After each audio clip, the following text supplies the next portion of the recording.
اس کے علاوہ زنزیبار کی 2 اسٹیم بوٹس بھی برٹش رائل نیوی کو ٹکر دینے کے لیے موجود تھی۔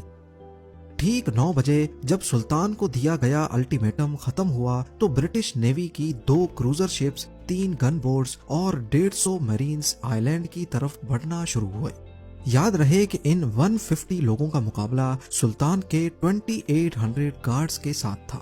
ٹھیک 9:02 پہ تینوں گن بوٹس ریکون، تھرش اور اسپیرو نے محل پہ اندھا دھند فائر کھول دیے۔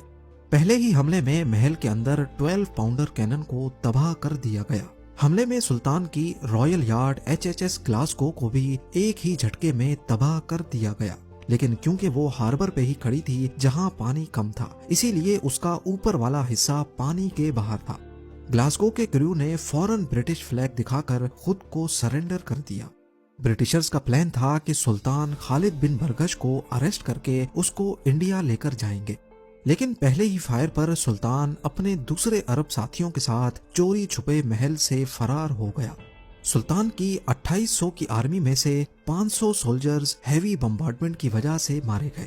برٹش نیوی نے ٹوٹل 500 شیلز، 4100 مشین گن کے راؤنڈز اور 1000 رائفل راؤنڈز فائر کیے تھے۔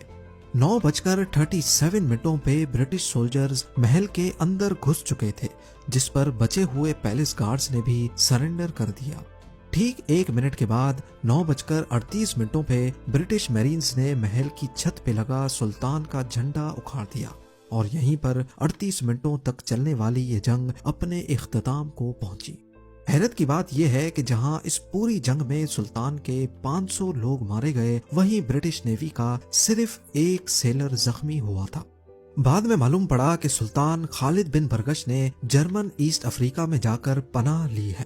اس وقت ایسٹ افریقہ میں 2 بڑی طاقتیں موجود تھیں، ایک تو تھے برٹشرز اور دوسرے تھے جرمنز۔ وہاں محل پہ برٹش نے قبضہ جمانے کے فوراً بعد اسی دن اپنے پسند کے سلطان حمود بن محمد کو زنزیبار کا نیا سلطان بنا دیا۔ اتہاس میں لڑی جانے والی اس 38 منٹس کی جنگ نے زنزیبار میں بھاری برٹش رول کا ایک نیا سلسلہ شروع کر دیا۔ اس کے بعد زنزیبار برٹشرز کی ایک انڈائریکٹ کالونی بن کر سلطان حمود بن محمد کی سربراہی میں چلتی رہی، اور اگلے 10 سالوں میں 17,200 زنزیباری غلاموں کو آزاد کر کے زنزیبار کے کونے کونے سے سلیو کلچر کو جڑ سے اکھاڑ دیا گیا۔ 18 اور 19 سینچری میں برٹش نے جن جن ملکوں پر قبضہ کر کے ان کو اپنی کالونی بنایا تھا، اس سے ہیومن سویلائزیشن کو فائدہ ہوا یا نقصان؟ آپ کی اس بارے میں کیا رائے ہے؟ امید ہے زیم ٹی وی کی یہ ویڈیو بھی آپ لوگ بھرپور لائک اور شیئر کریں گے۔